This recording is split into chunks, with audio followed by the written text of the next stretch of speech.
네, 음주 뺑소니 혐의를 받고 있는 가수 김호중 씨가 조금 전 영장 실질 심사를 마치고 서울 강남경찰서 유치장으로 이동했습니다. 구속 여부는 이르면 오늘 오후 결론이 나올 전망인데요. 김 씨의 운명을 가를 영장 심사 쟁점을 짚어보도록 하겠습니다. 한편 작년 말 경복궁 담벼락에 낙서를 하라고 지시했던 30대 남성이 5달 만에 경찰에 붙잡혔습니다. 경찰은 구속영장을 신청할 예정입니다. 자세한 소식 박주희 변호사와 함께 짚어보겠습니다. 네. 안녕하십니까? 안녕하세요.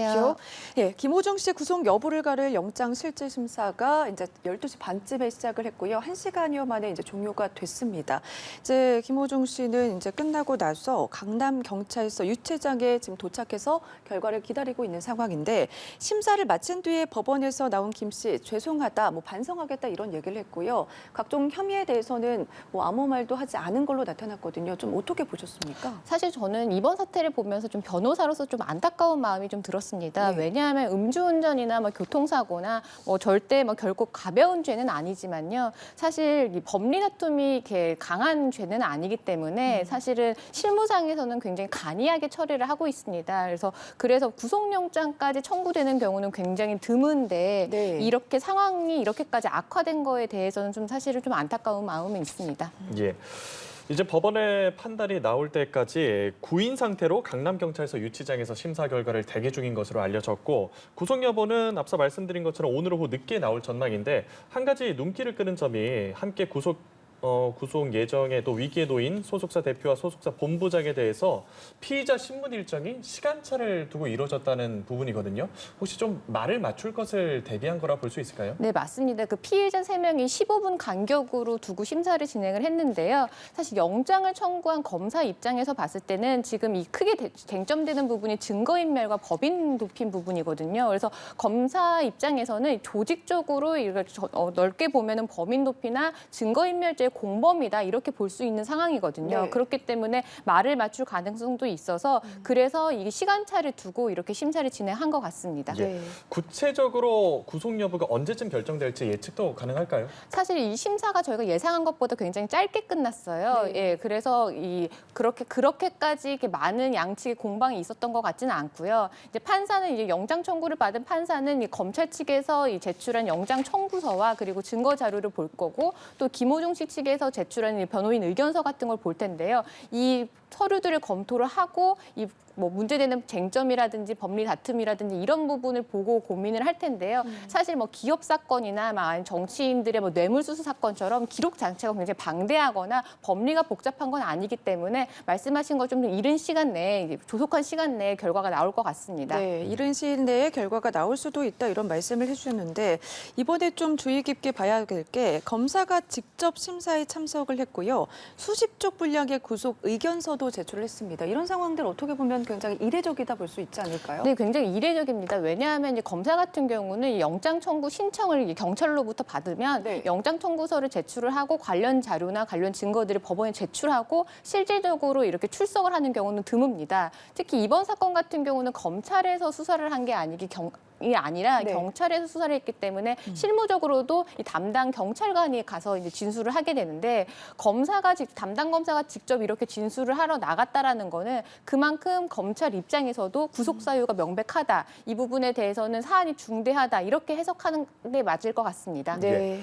그렇다면 구속 여부를 가를 여러 가지 쟁점들 짚어보겠습니다. 일단 주목되는 게 오늘 영장심사에서 검찰과 김호중 씨 측이 어떤 증거로 다퉜을지인데 경찰이 김 씨가 사고 전에 비틀대면서 차량에 탑승하는 모습이 찍힌 CCTV도 확보한 것으로 알려졌고 이 증거 오늘 심사에서 어느 정도의 효력을 발휘했을 거라 보십니까? 사실 영장 실질심사에서 제출된 증거는요. 형사재판에서 제출된 증거와는 조금 결을 달리합니다. 왜냐하면 형사재판에서는 증거를 제출을 할 때 어떤 증거를 낼지도 다 공개를 하고 있기 때문에 상대방이 어떤 증거를 갖고 있는지도 서로 알 수 있어요. 그리고 이 증거를 제출할 때도 이걸 과연 증거로서 동의를 하는지 이런 부분까지 굉장히 엄격하게 따져서 증거로 활용을 하는데 영장실질심사에서는 사실 그런 절차가 없습니다. 그래서 어떻게 말하면 날 것 그대로의 증거가 모두 다 제출된다라고 보시면 보시면 될 것 같고 네. 김호중 씨 측에서는 이 경찰이나 검찰이 어떤 증거를 갖고 있는 자체를 모르는 상황에서 이 부분을 방어해야 되는 부분이 있어요. 그러니까 반대로 말하면 경찰이나 검찰에서는 혐의를 입증할 수 있는 정도를 나타내 줄 수 있는 증거라고 한다고 하면 어떠한 증거라도 사실 제출할 수 있는 상황이거든요. 네. 지금 말씀하신 것처럼 지금 쟁점 중에 하나는 과연 만취 상태에서 운전을 했느냐, 그러니까 위험 운전 치상을 이제 입증할 수 있는 이 만취 상태의 증거가 무엇이냐인데 아직까지 뭐 음주 수치가 정확하게 측정된 게 없기 때문에 결국엔 정황들로 입증을 해야 되는 상황이거든요. 그래서 비틀거리는 CCTV가 경찰이나 검찰 입장에서 봤을 때는 만취 상태를 입증해 줄 수 있는 좀 유력한 증거라고 보이기 때문에 이 부분을 보고 판사도 이 증거, 만취 상태 여부를 판단할 것 같습니다. 네, 알겠습니다. 어떤 결과가 나올지는 조금 지켜봐야 할 것 같고요. 김호중 씨에게 우선 4개 혐의가 적용이 됐습니다. 아무래도 중요한 게 증거인멸 관여, 음주량 등 말씀해 주신 게 쟁점이 될 것으로 보이거든요. 또 하나의 증거로 거론이 되고 있는 게 이 유흥업소 종업원들의 진술이거든요. 앞서서 이제 김호중 씨는 소주 10잔 이내를 마셨다라고 진술을 했는데 종업원들은 소주 3병 이상을 마셨다라고 진술을 했습니다. 이게 법원에서는 어떤 판단을 내릴지 좀 궁금하네요. 사실 종업원들의 진술은 크게 2가지로서 의미가 있습니다. 네. 첫 번째는 김호중 씨의 음주 정도를 입증할 수 있는 이제 객관적인 증거로서 활용이 될 것 같은데요. 그런데 이걸 또 2번째는 이러한 증거를 토대로 김호중 씨와의 진술을 비교하는 데 사용할 수가 있습니다. 그러니까 달리 말하면 객관적인 증거는 즉 종업원들 같은 경우는 소주 3병 이상을 마셨다라고 진술을 하고 있는데 김호중 씨는 소주 10잔 정도밖에 마시지 않았다라고 하면 굉장히 배치되는 상황이잖아요. 네. 나중에 이게 만약에 유죄로 입증을 됐을 때는 법원에서 봤을 때는 수사 단계에서부터 어떠한 이 진술을 했고 어떤 태도를 보였는지가 양형을 결정하는 데 굉장히 중요한 요소로 작용을 하는데 지금 이런 객관적인 증거인 이 증인들과의 이 진술이 배치되는 거는 본인의 혐의를 축소하거나 은폐하려는 태도로 보일 수가 있기 때문에 이런 부분은 양형에서도 효력을 미칠 것이고 이 혐의 입증에서도 효력을 미칠 것 같습니다. 만약에 말씀해 주신 것처럼 지금 유흥업소 종업원들의 진술이 맞고 이게 아직 결과는 안 나왔지만 유죄로 입증이 된다면 처벌에는 과연 어느 정도의 영향을 미칠지도 좀 궁금하거든요. 사실 이 처벌할 때 판사가 양형을 결정할 때는 단순히 재판 과정에서 보여주는 이 태도만 보는 게 아니라 네. 수사 단계에서도 수사에 얼마나 협조를 했느냐 이 부분부터 사실을 살핍니다. 그런데 이렇게 객관적인 진술이 달라졌다. 그리고 본인의 혐의를 축소했다라는 거는 달리 말하면 죄를 뉘우치지 않는다, 반성하지 않는다, 죄를 떳떳하게 얘기하지 않는다 이렇게 보일 수가 있기 때문에 네. 양형에는 굉장히 불리하게 작용할 수밖에 없습니다. 예. 오늘 김 씨의 운명을 가를 경우의 수 이제 2가지입니다. 구속이 될 경우 또 그렇지 않을 경우인데 각 경우의 수에 따라서 향후 수사는 어떻게 진행이 되겠습니까? 사실 경우의 수는 이제 구속영장이 발부되느냐 기각되느냐 2가지인데요. 네. 그 2가지도 또 나뉘어 볼 필요가 있습니다. 뭐 예를 들면 구속영장이 기각됐다라고 했을 때도 뭐 자칫 오해하는 게 구속영장이 기각이 되면 혐의가 없다거나 아니면 수사가 잘못됐다거나 이런 오해들을 하시는데 사실 이 구속영장을 기각하는 이유도 사실 봐야 됩니다. 법원에서는 혐의가 없다, 혐의가 입증이 부족하다 이렇게 봐서 만약에 영장을 기각을 한다라고 했을 때는 경찰 입장에서는 뭐 만취 상태의 운전이었다라는 거 그리고 범인 도피를 교사하거나 방조했다라는 부분 이 부분을 좀 더 보강해서 수사를 해야 될 것 같고요. 네. 근데 만약에 구속영장을 기각한 이유가 도주 우려나 아니면 증거인멸의 우려가 없다. 이런 이유로 기각을 할 수도 있어요. 뭐 예를 들면 지금 김호중 씨 같은 경우는 굉장히 유명인이기 때문에 도주 우려는 없다. 그래서 굳이 구속까지 할 필요가 없다. 그렇게 해서 기각을 할 수도 있고요. 또 반대로 증거인멸의 우려가 없다라는 거는 달리 말하면 수사기관에서 이미 많은 증거들을 확보를 했기 때문에 굳이 이 구속을 하면서까지 증거인멸을 막을 만한 필요가 없다. 그러니까 왜냐하면 인신의 구속은 최소화를 하는 게 사실은 형사재판의 가장 큰 법리이기 때문에 판사 입장에서는 이미 많은 증거들을 검찰이나 경찰이 지금 확보를 하고 있는데 굳이 사람을 인신 구속을 할 필요가 있느냐 이런 이유로 구속영장을 기각할 수도 있기 때문에 그 구속영장이 발부되든 기각되든 그 사유를 좀 세밀하게 좀 밝혀야 될 것 같습니다. 네, 함께 구속 위기에 놓인 소속사 대표 그리고 소속사 본부장 이야기도 좀 해보겠습니다. 김호중 씨보다 앞서서 심사를 받은 걸로 알려지고 있는데 먼저 지금 대표에게 적용한 혐의는 범죄 은닉죄 그리고 범인 도피죄거든요. 근데 뭐 이런 상황에서 일각 일각에서는 대표에게는 그래도 처벌을 안 받을 수도 있다 이런 관측도 나오고 있습니다. 이 부분은 어떻게 봐야 되죠? 네, 맞습니다. 사실은 형법에는요, 네. 범인 도피와 범인 은닉죄에서는 친족에 대해서는 처벌하지 않습니다. 뭐 예를 들면 왜냐하면 친족 관계에서는 당연히 숨겨줄 수밖에 없다, 도의적으로 그럴 수밖에 없다라고 해서 처벌하지 않는 건데요. 지금 소속사 대표 같은 경우는 지금 김호중 씨와 이제 친척 관계로 알려져 있기 때문에 범인 도피죄나 범인 은닉죄에 대해서는 처벌이 안 될 가능성도 있습니다. 근데 다만 법에서 처벌하지 않는 건요, 자신이 직접 범인을 도피시켰거나 범인을 은닉시켰을 때는 처벌하지 않지만 제3자에게 이 부분에 대해서 교사를 했을 때는 또 네. 달리 봅니다. 그래서 지금 라임 사태 주범인 김봉현 회장을 도피시켰던 친누나가 범인 도피 교사 혐의로 지금 재판을 받고 있거든요. 네. 그래서 이 소속사 대표가 직접 본인이 범인 도피나 범인 은닉을 한 건지 아니면 매니저라든지 아니면 소속사 직원에게 범인 도피나 범인 은닉을 교사했거나 방조했거나 했을 때는 사실 처벌을 받을 수 있기 때문에 이 부분도 좀 더 추가 수사가 좀 필요할 것 같습니다. 알겠습니다. 본부장 같은 경우는 김호중 씨 차량의 블랙박스 메모리를 삼켰다라고 해서 많은 분들에게 충격을 주지 않았습니까? 이와 관련해서 이게 사실이라면 오늘 구속 여부 어떻게 좀 전망해 볼 수 있죠? 이 부분은 사실은 다툼의 여지가 없을 것 같아요. 네. 많은 분들이 충격을 받으실 정도로 사실 영화에서는 나올 법한 장면인데 이렇게 메모리 카드를 삼켰다라는 거는 증거인멸죄의 되게 명백한 네. 정황이기 때문에 오히려 이 3명, 오늘 구속영장이 이 실질심사가 이루어진 3명 중에서는 가장 구속의 우려가 높은 이 사유라고 볼 수가 있을 것 같습니다. 예, 김호중 씨의 구속 여부를 결정할 쟁점들 살펴봤습니다. 다음 소식 한번 살펴보죠. 지난해 말 사회를 충격에 빠뜨렸던 사건입니다. 경복궁 담장 낙서 사건인데 당시에 낙서범은 붙잡혔지만 해당 행위를 시킨 배우 인물이 검거가 되지 않았거든요. 5개월 만에 드디어 붙잡혔습니다. 도대체 왜 이런 일을 시킨 거라고 합니까? 이번에 검거된 이 배우의 남성은 30대 남성이었고요. 이 불법 영상 공유 사이트의 운영자였습니다. 그때 이 10대들이 낙서를 했을 때 이 낙서에 된 문구를 보면 어떤 영상 사이트의 이름과 그리고 영화 공짜 이런 문구가 쓰여져 있었는데 이런 상황을 종합해 보면 이런 본인이 운영하고 있는 불법 영상 공유 사이트를 홍보하기 위해서 이런 10대들에게 돈을 주고 시킨 거 아닌가 그렇게 의심이 되는 상황입니다. 예.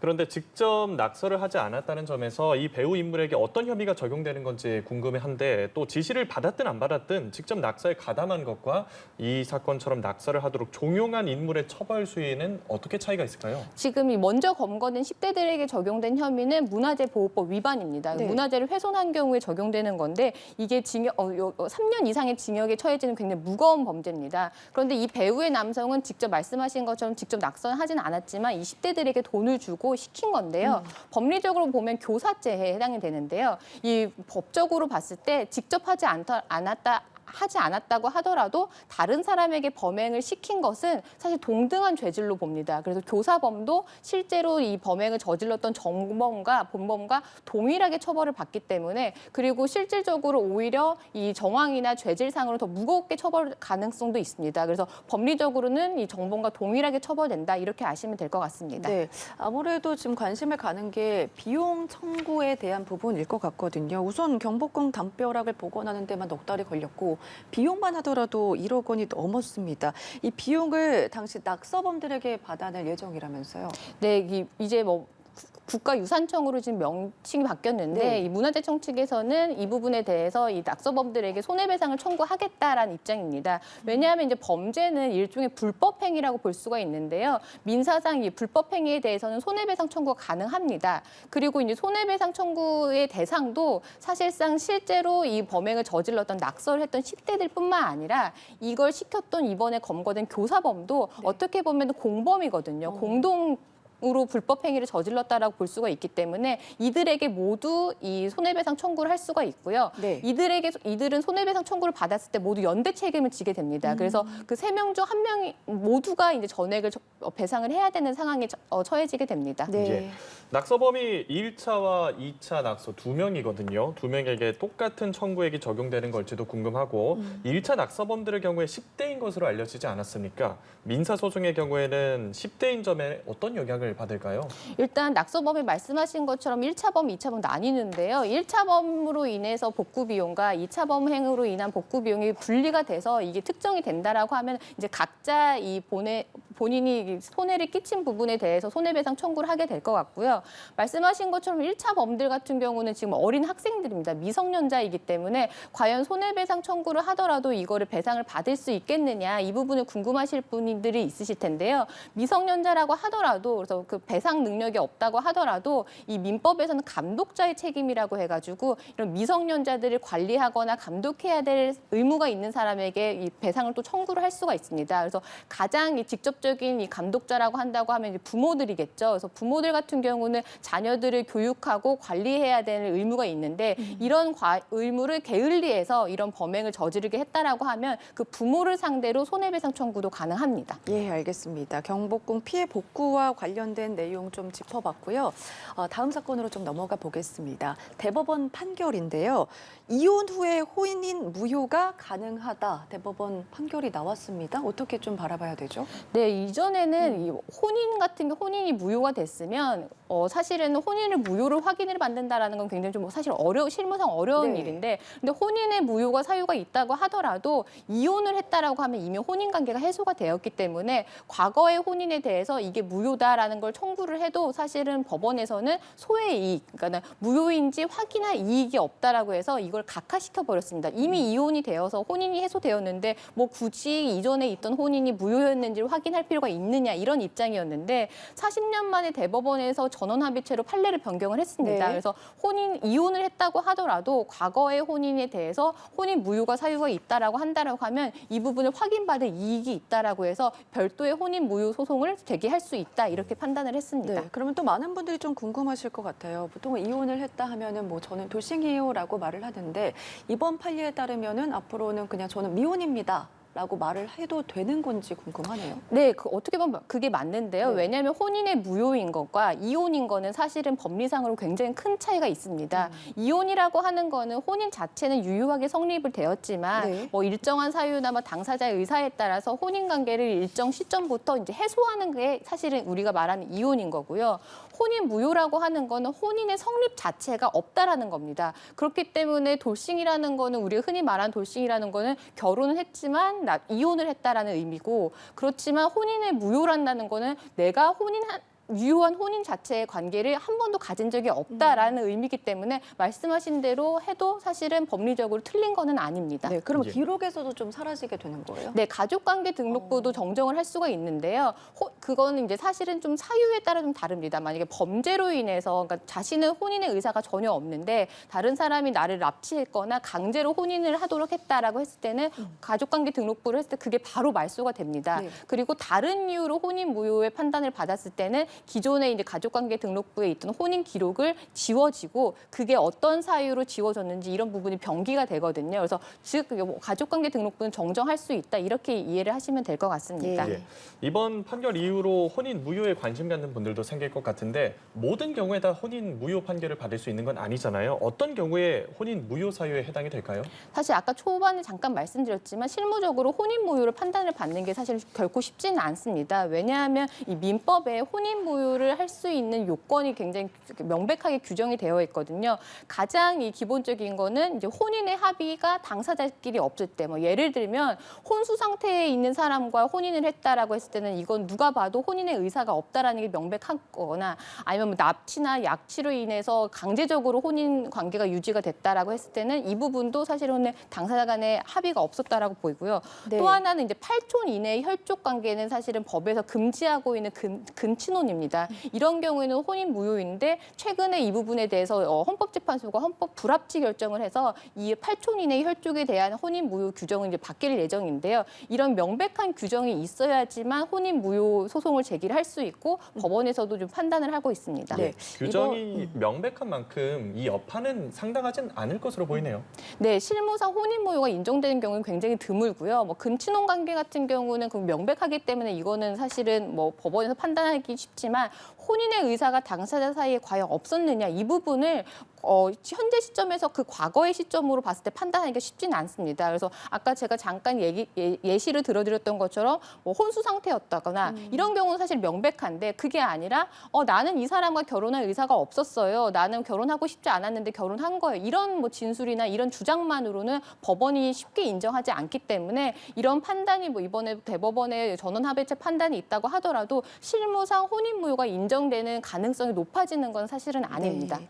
대법원의 판례에 따라서 법조계에서는 바뀐 사회 분위기를 반영한 판례다 이렇게 얘기를 하고 있는데 일각에서는 오히려 이런 부분들이 사회적 혼란을 가중할 수도 있다 이런 불안도 나오고 있는 상황이거든요. 아무래도 혼인 무효가 증가를 하면 신뢰가 깨질 가능성이 높기 때문인데 이와 관련해서 어떻게 보시는지 궁금하고요. 대안도 좀 필요해 보이거든요. 사실은 아까도 말씀드렸지만 혼인무효를 판단하는 건 쉽지는 않은데 분명히 실무상 실익은 있습니다. 그래서 이번에 바뀐 대법원의 판결이 굉장히 긍정적으로 보이는 게 네. 사실 예전에는 이혼한 상태에 있는 사람이 혼인무효를 청구를 했을 때 이 확인의 이익이 없다라고 해서 각하한 이유가 뭐냐면 가족관계 등록부를 정정하는 거는 사실상 이익이지 법률상 이익은 아니다라는 거였거든요. 근데 사실은 우리가 살아가면서 나는 이걸 원치 않은 혼인이었는데 이건 무효인 혼인이었는데 이혼을 했다는 이유로 나의 가족관계 등록부에는 혼인을 했다가 이혼한 사람으로 남아있는 거는 굉장히 큰 차이가 있죠. 네. 그리고 뭐 실무상으로도 혼인관계가 그렇게 무효인 혼인관계에서 아이를 낳았으면 미혼모의 자녀이기 때문에 뭐 미혼모에 관련된 이런 뭐 지원이라든지 이런 걸 받을 수가 있는데 그게 아니라 이혼 상태로 남아있는 가정이라면 그게 미혼모가 아니기 때문에 지원을 못 받을 수도 있어요. 네. 그리고 또 하나는 그 법에서 규정하고 있는 근친혼 금지 규정이 있는데 근친혼의 금지 규정일 때는 인척이거나 인척인 관계였던 자도 모두 포함이 되거든요. 그래서 이혼을 했다고 하더라도 과거에 인척이었던 관계가 있으면 사실은 근친혼의 범위에 포함이 되는데 네. 혼인 무효 같은 경우는 아예 혼인 자체가 성립되지 않았다라고 보기 때문에 이 근친혼의 성립 범위에도 전혀 해당이 되지가 않습니다. 그래서 사실은 이런 법리적인 부분이나 실무적인 부분 때문에 굉장히 실익이 다르기 때문에 이게 굉장히 극소수의 사례라고 하더라도 이런 식으로 뭔가 국민들의 권익이라든지 국민들의 이런 실익을 위해서 법원이 판례를 변경했다라는 것은 굉장히 긍정적으로 평가를 할 수 있을 것 같습니다. 네, 오늘 혼인 무효에 관한 얘기까지 박주희 변호사와 함께 다뤄봤습니다. 오늘 말씀 고맙습니다. 고맙습니다.